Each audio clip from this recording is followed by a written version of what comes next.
doing it live? Fuck it. We'll do it live right now, baby. It's Podioslave podcast time. 137 episodes in. We can't get enough. And who said was it Memphis Bleak? Still here, never left? Off Change the Game? You goddamn right. We're still here, baby. We got a fun one. It's Anthony. We got Tony. We got Nate. What's up, guys? What up? Yeah, we're here hanging. Oh, NPR Nate's back. NPR. I tried to fire you up with the Memphis Bleak line. Hey guys, what up? This is NPR Nate. The smooth, dulcet tones of NPR Nate are back for you once again. Episode 137. 137. The clone. Clone radio, baby. Clone radio, yeah. Hell yeah, dude. I'm excited. This was a great conversation. And man, we've been having a lot of fun finding different people in the industry, and Tuck O'Leary is all over the industry in a bunch of different capacities, right? Yeah, he is, right? Bassist for FFAK, which I think mostly everyone knows him from that. But he also fronts Off Road Minivan, which they're awesome. Go check them out. So FFAK is on Solid State, and they're an imprint of Tooth and Nail, or the other way around. But Off Road Minivan is on the opposite label. And that last album was great. They got a new one coming out. So he's got that going on. What else is he? His Get Tucked podcast. Mm-hmm. Fellow podcaster. As we always say, some of our best conversations are with fellow podcasters. Go back and listen. And what else has he got going on? Featured X? Yeah, Featured X. We only touch upon it for like a brief second. We don't actually dive into the fact that he helped found Featured X. And Featured X is sort of a cameo for finding features. For if you want to grab someone's, say a guy like AJ Perdomo of The Dangerous Summer, he's on there. He has a fee, and here it is. I can help you, write a verse or be part of your song. It's right up our alley, like the type of shit that we nerd out about. And I actually think we did talk about it at one point earlier on in the podcast. It was way back when. I can't remember when, but it is something that has come up across our desk in the past. The fact that we actually had one of the founders on, pretty wild, pretty cool concept too, right, Nate? Yeah, it's really cool. I mean, music's one thing, but to kind of have feelers in different parts of the industry, it takes balls to do that, first of all. But secondly, like to have the know-how to go about and execute on it. So, good on him. And I think he was he one of our funniest interviews? I mean, he started the interview off with a one-liner that we both we just burst out laughing. So yeah, he was enjoyable. He had a good sense of humor. Really, really fun conversation with Tuck, and we say it in the interview. We always come up with a cool deep cut icebreaker, and with this one, it just kind of the conversation lent itself to a different icebreaker, which was awesome. He's one of us, man. He if we grew up with him in our region, we would be buds. Hell yeah. Yep. And I think we hit it off pretty good. So are we gonna jump right into it, or? Let's jump into it. Yeah, here is Tuck O'Leary, the bassist for FFAK, frontman for Off Road Minivan, and many other hats in the music industry. He's managing some bands. Yeah, Tuck O'Leary right now coming at you. Hey guys, Tony here. If you like FFAK, you like this conversation we had with Tuck, we have many, many conversations back there that will wet your whistle as far as heavy music goes. So we had Jesse Leach of Killswitch Engage. We did a whole series around Tattoo the Earth where we had Lejean from Seven Dust, Eric Green from Sepultura, Chris Beatty of Hatebreed at the festival this past summer. And man, we are all over the map when it comes to that stuff. So if you like this conversation, there's plenty more back there. And I mean, hey, there's stuff for everybody. We had Peanut from 311. We had Benny Horowitz of the Gaslight Anthem. We've got all kinds of different nerdery back there. So thanks for listening to us. If you like what you hear, go check out another interview. Thanks. We are here with the one, the only, the man, the myth, Tuck O'Leary from FFAK. How you doing? Oh, I'm good. Hi, everyone. How are you, Flat Earth out there? I'm good, man. It's been a nice morning. Just went to the old Planet Fitness, got my pump on, and nice. I have a very fun afternoon ahead of me today, actually. So a lot of pressers, a lot of this. No, actually, I'm going to. So recently, my podcast, Get Tucked, got sponsored by AGS Grading, which is a card grading company. No, and I'm a nerd. We know it. And yeah, AGS is the first AI grading company, so it's not just some old fat turd looking at your card going, well, I think this looks like an 8 today. So I got a stack of my first 10 cards. I'm going to sub to them today. Nice. And I'm very excited. What are you subbing? I got to ask. Oh, man. All right. So I got, we'll do it in pairs. I got 2 base set Zards. Nice. And then I've Ooh, got an old that one. Jeter rookie. I've actually got a second one of these that I'm going to do this next time as well. Dark Magician Girl from Yu-Gi-Oh! If you're a true nerd. Blue Eyes White Dragon first edition. So that's a banger. It's going to be sick. Kobe, Hank Aaron auto. Ooh. Nice. Peyton Manning auto. Damn. And this is my pride and joy. Tom Brady, Bowman Chrome rookie card. I was going to say, that's a chrome. Yeah. Yeah. I mean, there's not a lot of those kicking around right now either. There are not. And because he was a dud drafter, you know, he wasn't a star. He wasn't supposed to be. So during the whole pandemic thing, you know, everyone's a buzz about cards again. So I went to my parents' house and got all my shit because my grandfather was an antiquer, so I have a plethora of shit. And first like 10 minutes digging through my stuff. I was a pretty good collector myself as a kid, so I find a box that literally it looked like I opened the entire box, put the cards in the stack, put it back in the box, put the box away. Nice. Those are mint. Yeah, it's been touched 3 times by hand probably. When I opened it and then when I found it and one other time when I looked at it. But that's about it. So I'm excited. Should be a fun afternoon. It's a good time for the Hank Aaron card because all the home run truthers, you know, he's back in the news with the Judge stuff. Well, you know, when you look at Hank's body composition to Aaron Judge's body composition, they're a little different. Yeah. Oh, yeah. You could say. But, you know, that was a really cool card because I pulled it on a Christmas morning with my grandfather. And it wasn't even like the auto was in it. It was a submit card where it was like, hey, you just actually pull and won this card. You have to sign this, give your address, submit it back to them, and they'll send you the card. And I didn't even notice it at first. And my cousin's looking through the cards and he's like, dude, you hit the jackpot. Yeah, right. And I've been hanging on to it. I've had it in a screw case my entire childhood. So should be cool. I'm excited. But that's awesome. Thanks. When we do this, we try to put together like an icebreaker or whatever. We did not see cards and grading and Hank Aaron autos being what we had, but this is amazing because we did the same thing during the pandemic. Oh, nice. That's awesome, man. Yeah, my buddy Gunner, he works for AGS, and they're over on Staten Island, so about 40 minutes from me. So they're actually letting me bring in my cards, hand them in, and then I'm going to go pick them up at the end of the week. Wow. Yeah, that's pretty sick. So I am feeling very, very lucky today because the reason why I don't have them graded is I don't want to send those fuckers in the mail. Mm-hmm. They mean more to me than the risk of putting it in the mail. The insurance money. Yeah. They'd get back. Yeah. Yeah. Scary stuff. We're off the rails now at the beginning, but I went to the game where Bledsoe got hurt and Brady came in 2001. Whoa. Yeah. Okay. Yeah. We were 8 rows off the field on the opposite side. And I still have this stub. So does my dad. So does my uncle. So does my cousin. I'm like, I want to send this in to get graded because how many of these there's only 60,000 of them kicking around. And I have one in pretty good condition, but I'm afraid to send it in. Same thing.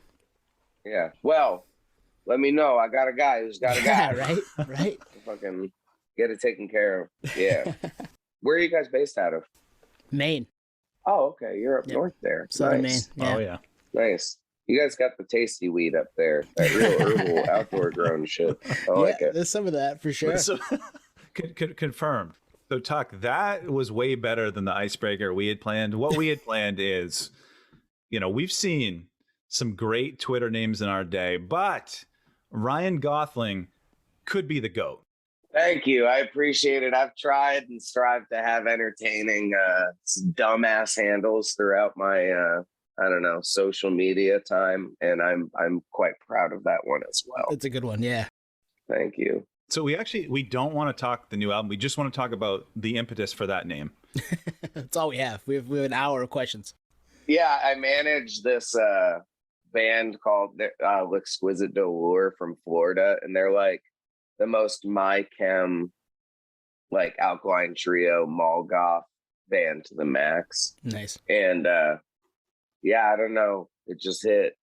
I was like, it's perfect. I was thinking about a lot of goth shit and mall goth stuff and like, bad cigarettes you stole from your parents. And, I was like, Ryan Gosling. Because my name is Ryan, for all those that are listening. Everyone calls me Tuck because my bandmate is also Ryan. Our tour manager is Brian. And every tour you go on, there's like 3 to 5 Ryans. Because during this like chunk of time where I was born, for some reason, everyone decided it was a good idea. A lot of Ryans, yep. A lot of Ryans. I like my name. I'm not saying there's anything wrong with it. It just gets like annoying. So the whole time I've been in the band, which this last week, we had our 8-year anniversary of Slave to Nothing. So I've been in the band for like 8.5 years now. But yeah. I can relate. My name isn't actually Tony. My first name is very common as well, Michael. So a lot of Michaels. Yeah, a lot of Michaels. Yeah. Tony's a strong name. I like Tony. I as a New Yorker, I've met a lot of really good Tonys. Some sucks. Some bad ones. Yeah. Definitely. But, that's okay. I'm sure that they would say the same about me. Yeah, totally. Yeah. All right. So, new album coming out on October 28th. So, at the end of this week now, because this is dropping on the 24th, The Hell We Create, Solid State Records.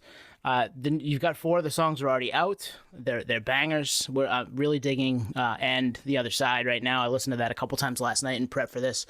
And man, excited. You must be excited to get these all out to the world. Very much. Yeah, I think it's an album that you want to listen to it as a whole, which I'm very proud of. I don't think that there's any duds on it. And I think when you listen to it in sequence, you will enjoy it that much more, which I think like as a music listener is something that I always want out of an album, or at least helps me to like stick with something. Like songs are cool. I like singles, but I want to have an album be my favorite album. You know what I mean? So I think for me, it was a hard thing where I wasn't sure if we would get there, but for me, this is my favorite Fit album. Nice. I really love listening to it. I think Ryan poured his heart out on it in a way that is like new and refreshing for our band, because he's a like pretty like quiet, very sincere man, and he's gone through a lot of shit on top of the whole pandemic crap that everyone went through a lot of other shit that just changed the landscape of his world. And the whole goal of this record was like, we're going to lift him up and we're going to milk him and we're going to fucking get the darkest, hardest shit out of him. And he crushed it. He really, really did. So it's cool. I think that there's a new side of the band that people will get out of this album. I'm glad you like End though. I love that song too. I think it's a really, really well-rounded Fit song. It's a banger. It's kind of got everything you want out of it. So yeah, I agree. That is, of the ones that have been released, that's my favorite. It's interesting you say it's a full album, because the release schedule has been the way you guys is very common, right? 4 out of 10, almost half. I would have already released it. If I could turn back time, I wouldn't have not put out Times Like These as a single, and the record would already be out. Would have come out with Falling Through the Sky. We talked about it a little bit. I think that's, now waiting sucks. Yeah. It's like one of those things that still we're all figuring out how to have our rollouts be less antiquated and, not like do it the old dinosaur way, but still be able to like have a good rollout and get pre-orders and like generate sales and, make some money off the fucking thing. So it's a delicate balance. Sorry to interrupt you. No, yeah, that you're exactly what we're thinking. Like today with the internet and with everybody being able to get stuff, at any moment's notice, are you trying to keep content going leading up to the album release? Is that why? So that's why just about half the record is out? Yeah. And, I think either The Path or Dark Skies, we released Dark Skies, we released 5 singles. And the hard part is you release singles to try to generate more hype, more streams building up into the release of the album because it looks better and helps you in the past, I think, to claim your status a little better. But the times have changed a little bit. And true, there's stuff where the best example right now is Bad Omens. Their singles they garnered attention. But the album, that shit is fucking flawless. And it's proven because now they're selling out 2,500 cap clubs pre-sale, entire tour pre-sale. Wow. So it's, I think as much as people love singles, there is still a really awesome mystique that comes with like perfect albums. I would say Totally. that's like one of the strongest, best albums, probably the best scene alternative album since Sempiternal. It's interesting. Like, I'm going back and forth in my head because the old school model, when we used to buy CDs when we were growing up in the 90s, if you didn't like the single, you're like, well, fuck that album. I'm not buying it. Yep. Now you guys are almost like given a few appetizers and you're like, well, this restaurant seems cool. I'm in, Yeah, you have to kind of give a well-balanced display of, like, for instance, the reason why we did Reaper first is because what was the number one complaint of The Path? It wasn't heavy enough. So we gave you not enough breakdowns. So we gave you guys some breakdown. And then, End is, I think, a really great, well-balanced Fit for a King song. Kind of like if you like When Everything or if you like The Price of Agony, it's like kind of right in between there, right? And then Falling Through the Sky is just my favorite. I love that song. I think it's fucking awesome. And for everyone that's like, they're, doing sellout rock songs. So totally not the fucking case. And there's a really beautiful story that goes to that song. And like, for one, the guy is talking about how he's at the maximum stress level of his life because his wife just almost died and he adopted 2 kids that are preteens. So, during the pandemic. So that's just the backstory for this entire record. His wife had a stroke. She had an aneurysm, has like multiple blood clots in her brain. And her brother's kids had been in the foster care system and been to 17 homes, needed to be adopted. So they adopted, at the time, his daughter was 14 and the son was like 8. She just turned 16. And when you go from not being a parent at all, and I'm not, so speaking of which, I'm not a parent at all, but when you go from not being a parent to having a teenager, not the easiest task in the world, So he had all of that on top of, is my business going to die? Will people give a shit about my band when we come back? Will I be able to make money? What's going to happen? And all of that was poured into this album because it was one of those things where it was clear to all of us, like, yeah, we're all having a hard time. My man's got the biggest plate for sure. Like, no doubt. So, when you're listening to a song like Falling Through the Sky, I have this great memory where I'm sitting out on the porch and Kirby comes outside and he's just like, dude, I wrote this chorus. Like, can I sing it for you? And he doesn't really do stuff like that a lot, And he comes out and he sings it to me and he shows me the lyrics. And I was just like, yeah, dude, that's it. Like, that's the fucking song. And that's the chorus of Falling Through the Sky, And I don't know, it's a special one. I think that one deserves to get that like extra love for that reason, But the whole album has that connectability to it, in my opinion. I love stories like that where like there wasn't like, band meetings or a producer like trying to mold a big chorus. It just fucking hit him. The message was there. So you're like, that's it. Yeah, man. And it is rare because we do like, work with, a producer like that where we are like, we've had those times where we are just aiming for that shit. But then you get those moments that are just really pure. And that was one of them. It's awesome. So, maybe that's why I like it as much as I have that like memory attached to it. But I think it's a hell of a track. Yeah. And then times like these, or times like this, has Jonathan Vigil, which is so sick. He's the man. Yeah. His voice is insane.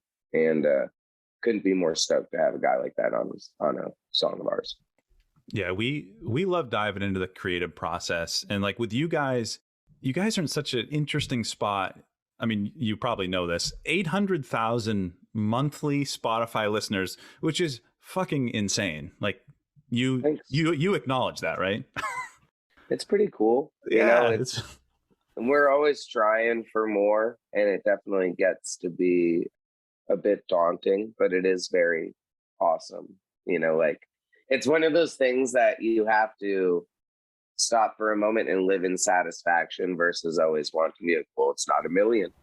Right. Which is such an odd. I'm not like it. Yes, thank you. We love it. We're stoked. We're just always also at the same time like, well, what if? What do I have to do this or to do that? But that's any business, right? That's the business side versus the like artist side. Well, there's a part where they cross, and that's kind of the gist of this question, which is like, how do you guys navigate that? So there's the element of like staying true to yourself. You have this massive 1 million person fan base. You certainly, I would imagine, want to push your creative boundaries, but then there's the element of, all right, we need to position ourselves for the future. So there's somewhere those match up, and I'm curious how you guys navigate it, or you're just like, fuck it.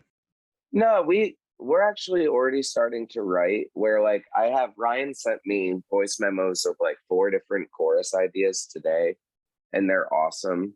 And I wrote a song last week and sent it to him and Bobby. And we have really talked about this a lot, and we talk about it consistently about like what we want out of our band and how we're going to get there.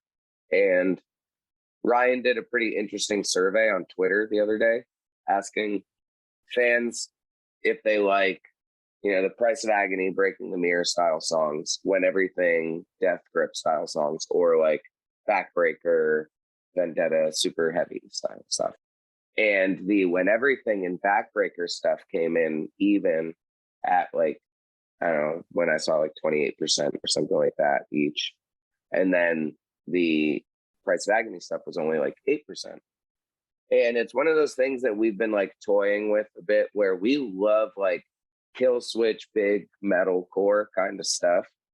But sometimes our strength, I think, lies more in the more like sadder, dramatic shit.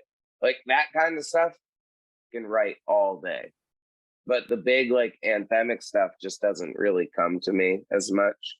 And that just being for me personally, it's an interesting thing, man. We've had a lot of talks recently about like what we want to do with this next release that we're like kind of starting to pull ideas for. And like, I think we have a pretty clear idea and vision. It's just, it's hard. Like with every release, I think you learn like, okay, like I went a little bit this way and I got this out of it, but maybe what if I went a little bit this way, would I get this out of it? And, we're really happy with all the way that the last few albums have come out. Cause like, for instance, like The Path may not be like everyone's favorite record of ours here in the States, but in Europe, actually they fucking love it. So, it's little things like that too, that we're getting used to, where at first we didn't notice that. And then we were like, oh, sick. Like, seems like this actually did kind of work in the way that we wanted it to work. So, yeah. Well, you mentioned The Path, and obviously that came out, kind of during the height of the pandemic. This is a little different. You're getting to, be out and play songs for people. That has to feel nice, getting out there, playing songs live versus putting a record out and not really being able to tour on it, right? Oh, yeah, it's the best. Like, we're on the best tour ever with I Prevail and Pierce the Veil. And on the last half was a band called Yours Truly, who I love very much. And then on the next half will be a band called Stand Atlantic. And I might still call them Yours Truly because they're just another Australian pop punk band. So, like, fuck those guys. No, I'm just kidding. I'm very excited to meet them in a couple days. And, yeah, getting to play these songs for people that pretty much like, the I Prevail, Pierce the Veil crowd, I would say that we fit sonically with I Prevail really well. And the Pierce the Veil fans are very much there for like Pierce the Veil, and they're very excited about it, which is a good thing. Because when your favorite band returns, who wouldn't be? Right. So us getting to play for this crowd that basically nobody knows who we are, right? Like there's some fans, but maybe 9 out of 10 don't know or give a fuck about your band, but they're awesome. They're nice. They're like the I Prevail crowd. They're great, fucking nice people who like music, who heard of this band on the radio. They want to buy a couple beers and a t-shirt and have a great time.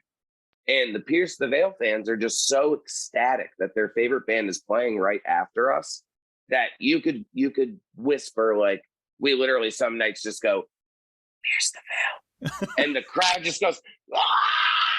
Like, it's the coolest shit ever. So getting to test your new songs in front of a crowd like that, pretty cool. You know, we've been having a blast. And, way better than, like, experiencing actual depression for the first time and like wanting to like not be on this flat cookie earth. Yeah, it's cool. I am much happier now. Plus, like, the path was aimed for something completely different. We wrote that record while we were super happy. Mm-hmm. And we were about to go on tour. We're like, writing this record, we're going on tour with Parkway Drive. Fuck yeah, fire, arenas, big shit, hell yeah.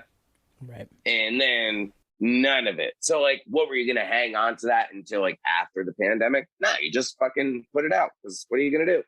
You ain't going to get better anytime soon. So that's a backdrop that I think, in 10 years, you look back at your catalog, you guys will remember, all right, this came out in the height of the pandemic. We couldn't tour on it. Maybe that's why folks didn't connect with it.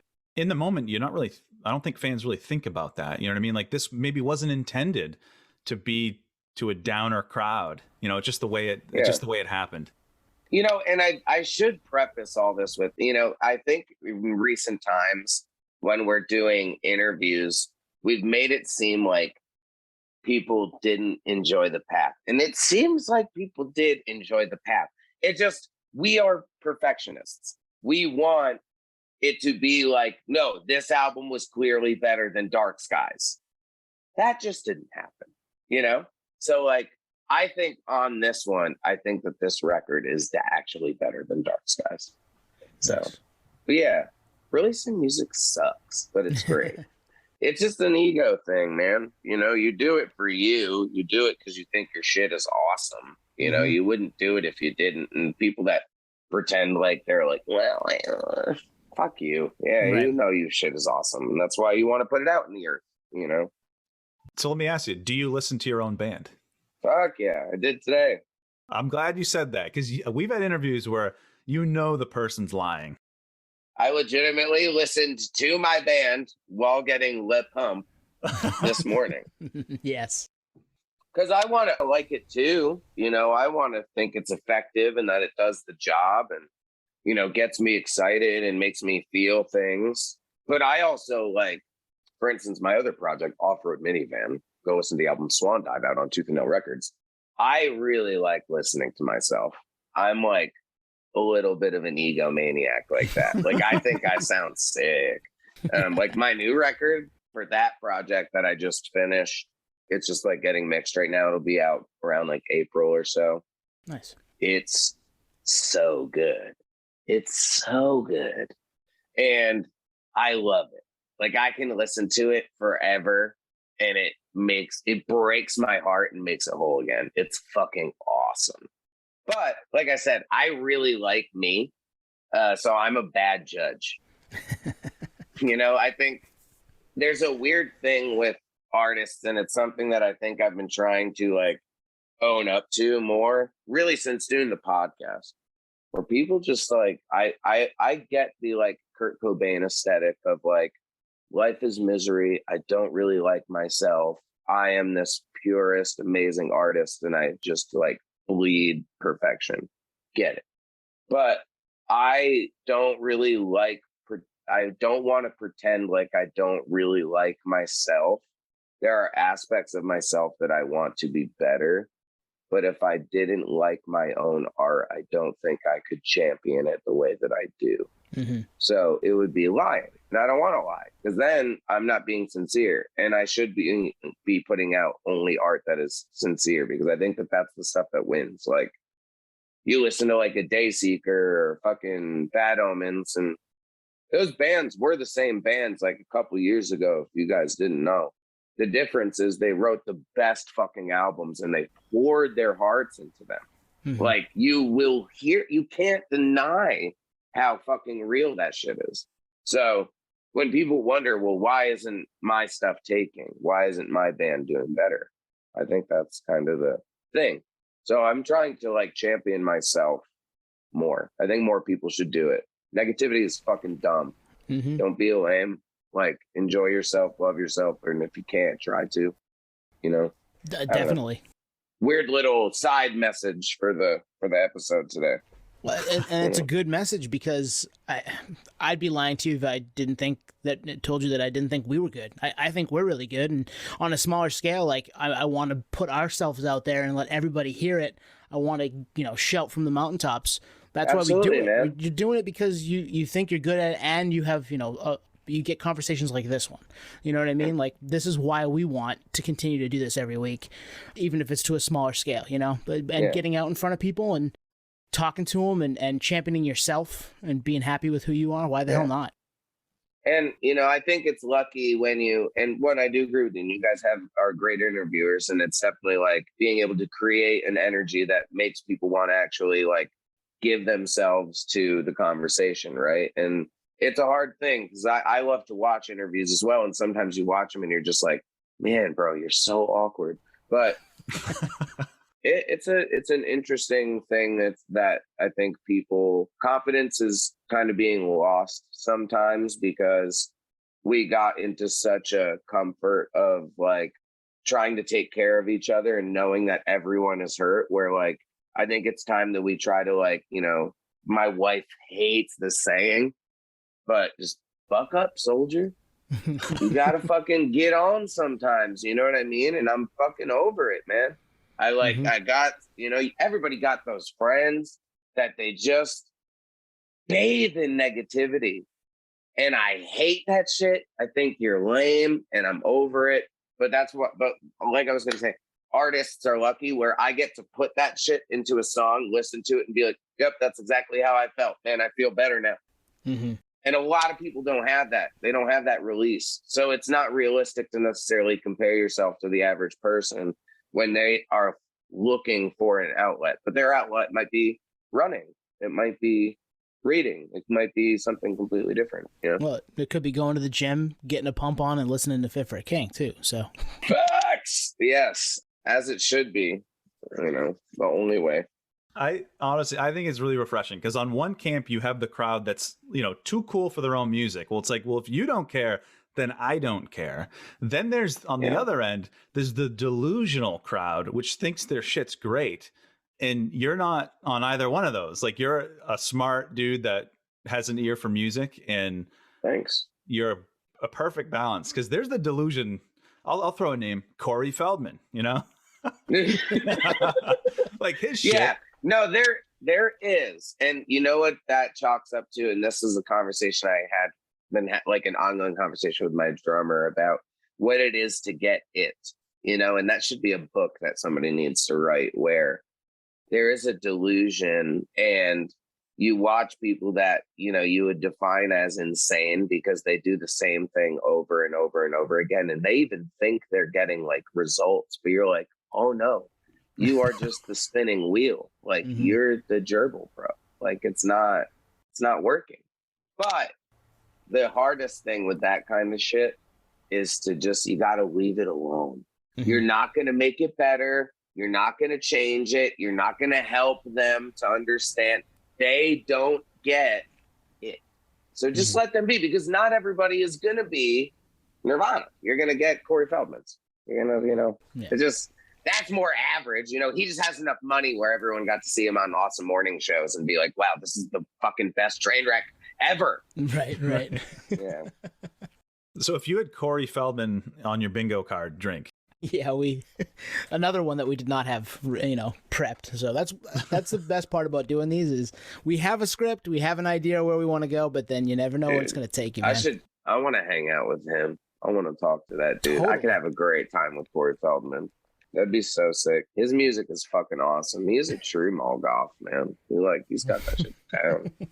That whole angel thing, the angel dancers and stuff. He's cool. I'm a fan, But, yeah. So dialing it back to this tour, I Prevail, Pierce the Veil. huge cap rooms. I mean, I looked up some of them. Like the Boston date is in the new MGM Fenway.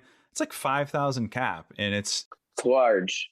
It's huge. And it's like, I was thinking, and I'm not ready to put my foot in the ground and stake in the ground, but like this could be one of the best times for, we'll call it loud music. You can call it metalcore and adjacent. Oh, dude. There's no ceiling. 100%. You got Parkway, Yeah. you got Bring Me, you got Architects. There was a time when like Ozfest was the ceiling. And now it's like, well, stadiums are the ceiling now. I think one thing people are starting to really realize, but maybe didn't at first, was I Prevail is a huge fucking band. Like, Massive. when I was younger, you know, like this is maybe like 7 years ago, when I first like year or two, I was touring with Fit. I lived in upstate New York, and Merch Now would be nice enough to let me pack orders while in the warehouse while I was home from tour and shit. Give me a job because they're great, super nice people. The amount of I Prevail first EPs that I packaged, they were literally selling like 50,000 a week. Insanity. People don't, yeah, like that band. And when you watch them live, you're like, wow, you have this many hits. That's crazy. And they're a monster sized band. Like, you know, they're like in a day to remember sized band. You know, they're a fucking big band. So it's great. It's super cool. Like you said, the ceiling is huge. Radio rock is never going to come back the way it was. This is the new radio rock. This is what people listen to now. Screaming is normal. That's it. That's the name of this episode. Screaming is normal. Yeah, Screaming is normal. It's a good call. Hey-yo! So you mentioned, you know, you're going on before, you guys go out there, you whisper, I Prevail, pierce the veil, people get excited. What's the biggest thing for you as a band for Fit for a King that you're trying to accomplish with these shows? Are you trying to meet people? Are you trying to crush your set? What are you doing? The set, yeah. So number one goal was you can't out sing I Prevail and pierce the veil. It's not going to happen. It's just not going to happen. So we need to warm up the crowd for them. And luckily, when you have a lighter band that plays before you, we're kind of set up ready to just like go psycho. So we bring the lowest IQ energy in the room. we go full Neanderthal during our set, like trying to bring the story of the year, like Seosin's like fun guitar throwing, jump kicking, like let's be everywhere all the time energy, and just wake them up. Like, we are here to show you the heaviest, craziest shit you've probably never seen in your life. And I would say to the average viewer, we are the craziest, heaviest thing they've ever seen. You know, I like go bar crawling during the set. I climb shit. I give my guitar tech the guitar. He throws it 30 feet in the air. We do really dumb shit. And it's awesome. It's my favorite thing in the entire universe, other than my wife. So your practice space has to be a gymnasium, is what you're saying? No, I don't do it then. It's just a live thing. Like now it's like programmed into my body. So I don't actually practice any antics other than doing yoga. My yoga is my prep. Like, cause definitely part of the set is like kind of choreographed where like I have songs that I've done similar moves and stuff in, but I try to just every day it's kind of like a blackout. Like you look out and you see, you know, how everything's laid out, and you can look at it just as like stage, crowd, that's it, I stay here. Or you can be like, oh wow, there's this really cool railing that's kind of right near the stage, and if I walk along that, I can jump up onto these tables, and then I could jump onto the bar, and I could get over back near my sound guy, and then I could crowd surf all the way back from the soundboard to the stage, and I could be back by the time the breakdown and backbreaker happens. Yes. And you start to kind of like, the more you do it, you start to picture it like that, and then you get to have a little more fun. But that helps when your songs are pretty easy. Like a lot of I do it during the songs where it's mostly like open notes and like basic fretting stuff, like nothing crazy. So that way I can actually like play and run around like an idiot. It's awesome that you can kind of see the roadmap on stage of where you're going to do things and where you need to be for certain parts of songs. And I had never thought of it that way from a performing. I mean, because I've never been up there. You have to do that, right? Yeah, and you know, for me, when I think about metalcore, primarily, I never really thought about like, you know, as a bassist, I didn't have a lot of bassists where I was like, man, I want to play like those guys because they're the most rip-roaringest bass masters. I wanted to be like Wolf from the Chariot because he is a fucking animal. Yeah. Or like, you know, Justin from Seosin or Adam the Skull from Story of the Year. Like some of these guys, Hunter from AFI, even though Hunter's a fucking smoke show of a bass player too. But these guys that put on shows, they had 6 spin kicks. They did cool shit. Like I wanted to do that. I didn't want to just like sit there and you know, but then you get guys that are the perfect combo, like Sky from 21 Pilots and Issues.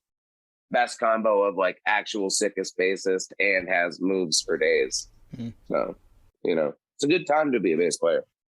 Growing up, I wanted to be like the Glassjaw dudes that hike the bass up way up here because that's the only way I could play. Best bass tone ever, though. Best bass tone ever. Yeah. Oh, like, man. You feel like you're doing the Paul Rudd, but it's the only way I could, like my hands worked was way up here. Yeah, but it's very okay for that band because also the guitar player is doing it and everyone's just going like this the whole set. Yeah. But I love, like, I'm, you know, as a New Yorker, I ride for Glassjaw. That's my shit. It's a very common note for an off-road mix where I'll be like, all right, so this is that part. We're going to turn up that Glassjaw bass tone. We're going to get that grit in there. Yeah. Oh, so good. But Justin, the guitar player in that band, is also just genius. Fucking brilliant. Best band. One of the best bands. Top 5. Top 5 screamo bands ever. Agreed. They're a top 10 all-time band for me. Love them. So good. So good. Yeah, I bet they would fall in my top 10 as well if I really made a hard list. Yeah, it's tough. That era of shit is my bread and butter.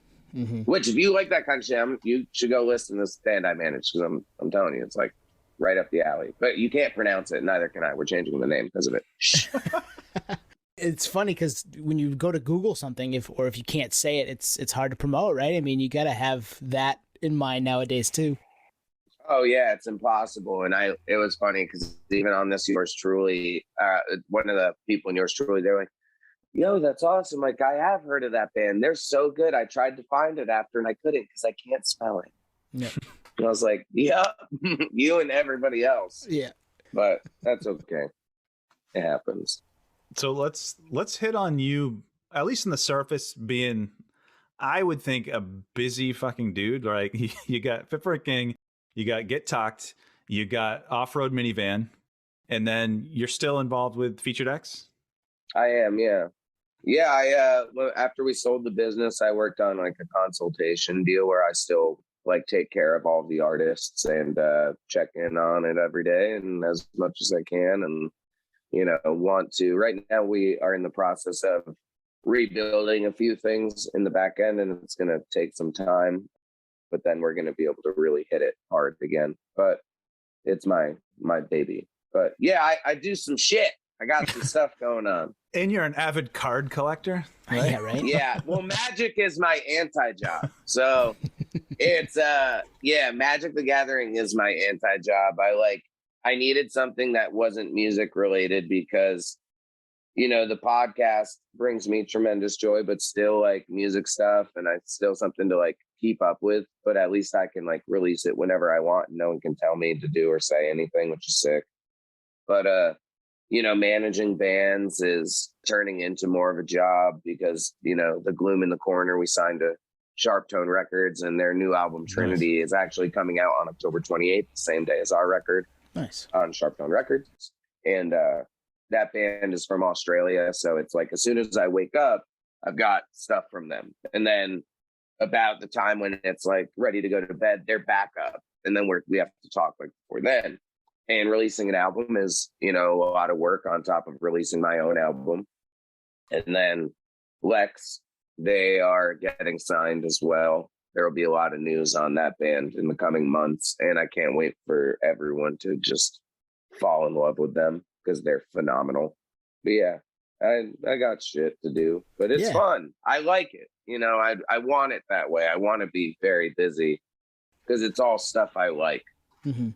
Yeah, I mean, just looking at your probably day to day, especially if you've got bands in Australia, completely different time zones, and I know we struggle with a 3-hour time zone difference with our podcast, so having to deal with a whole day, man, it's annoying, but you get used to it, like, because they're good kids, they work hard, they know what they have to do, so like it's one of those things you can tell them like, hey, this is kind of what we got to get done today, and then when I wake back up, like they did it, and I don't have to double check on them because they're not fucking babies. And that's the reality of this thing, is like, if you want it, you got to work for it. If you don't, just don't bother, because the people that are winning, they work so hard. Mm-hmm. They work so crazy hard. And this isn't like some handout shit like it was in the past, where it's, I'm gonna get signed and then a bunch of people are gonna take care of me and my band's gonna do really good.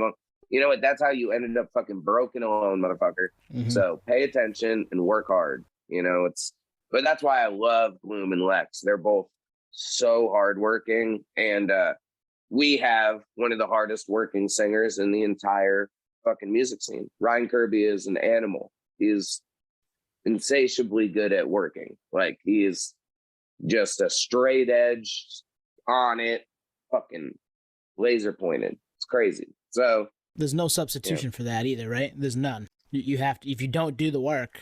Well, and when you see those people who just are capable of doing so much and they're so good at what they do, that the impact that they have on not only their projects but other people's projects is just the coolest. It's the coolest shit. And if that doesn't get you excited and make you want to grind harder, like, again, take a step back. It's okay, you know. But I am very blessed to be able to do only things that I like, because I think about that often, where I have had moments in my life I was not the happiest dude and didn't get to do that. And so I try not to be too spoiled, but I am pretty fucking spoiled.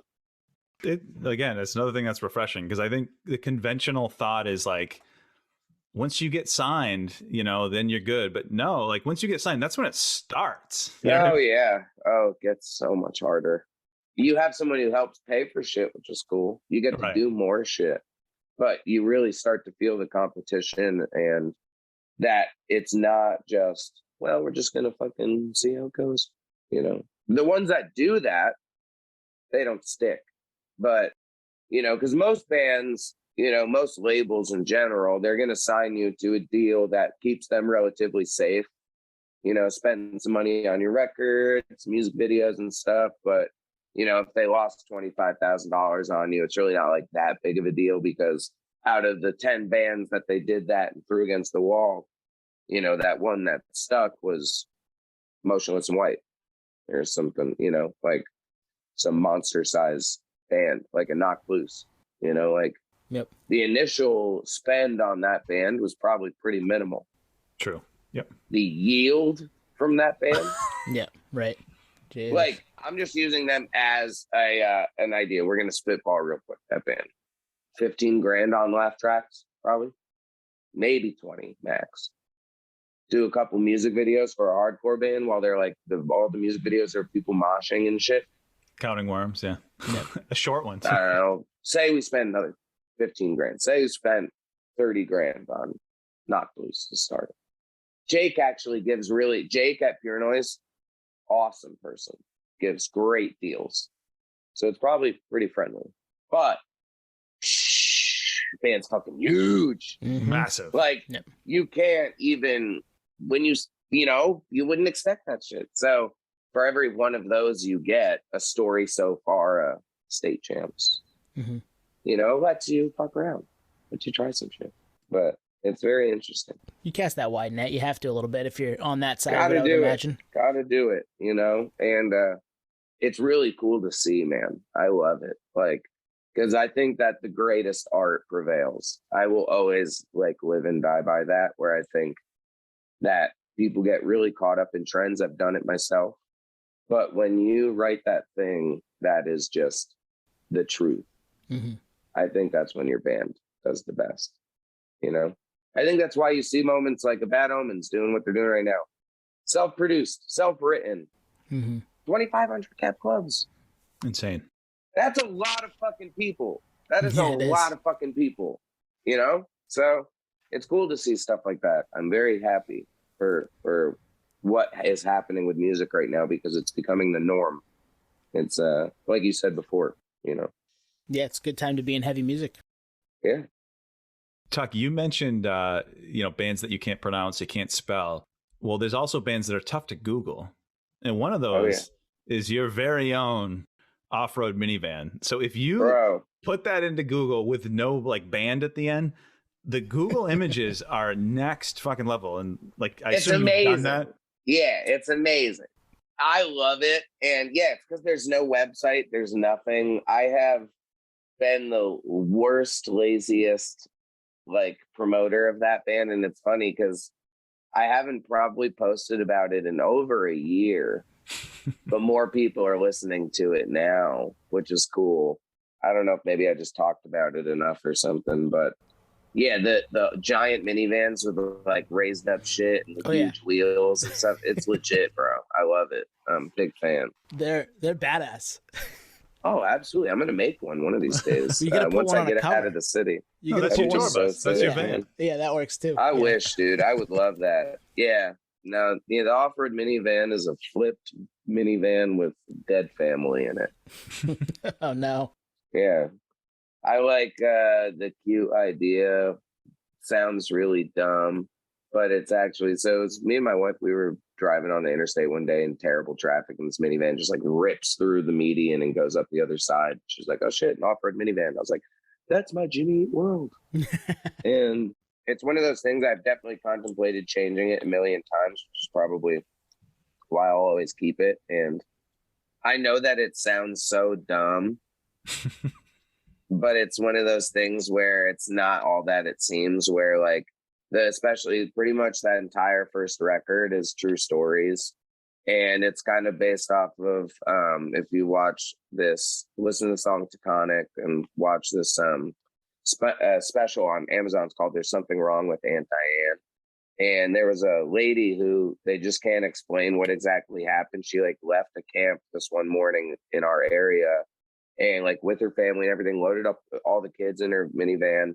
Everyone said that she was totally fine, totally normal. Goes the wrong way on the Taconic and causes this massive accident, kills everybody.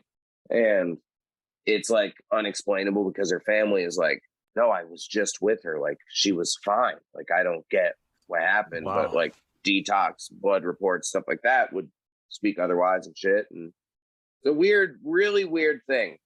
And I like took a piece of that with my songwriting, where I think that a lot of these things, are very cookie cutter and, they come off as presentable, but the truth behind them is fucking horrific, man. And I'm just so over safety. I want to hear something that's like, yeah, it sounds cutesy, but I went the wrong way on the Taconic, and I just wish I could turn around. Like it sounds cutesy, but it's a fucking tragedy, So that is what I kind of like strive to do with that project, where it's forever an art project. Like I'm not trying to like make anybody like it for any specific reason. If you don't, that's fine. When I listen to it, I'm very, very proud of it. Nice. And that's awesome. Yeah, I get to just write about whatever I want. It's fun, no rules. And Tuck, you can sing. You can sing. Thanks. There you go. Dude, living my life out here, man. Nice. I'm trying. It's hard. And There's he's humble, a lot guys. And he's humble. Dude, there's some mega talent these days. People just keep getting better and better, and it's hard because I'm probably getting older and getting worse. But I think, the one thing that I'm trying to do now, and I think that the new off-road record really does it, is I worked on it for 2.5 years religiously. Like, Right on. eat, sleep, drink, like even while doing like fit stuff and whatever, like I listen to my demos a lot. And that, goes back to like what you guys said about like having to listen to yourself. If you can't listen to yourself, you can't really craft your art because you're just getting stuck on like, it's not about, do I like me? How do I make this better? Right. And there were some songs on the record that were really difficult, but I think when they listened to this thing, like down to like, I worked on this thing down to like recording my friends and family when they don't even fucking know I am, because I need voice clips of them to fit in between the perfect moments to like make the feeling of exactly what I'm trying to say perfect.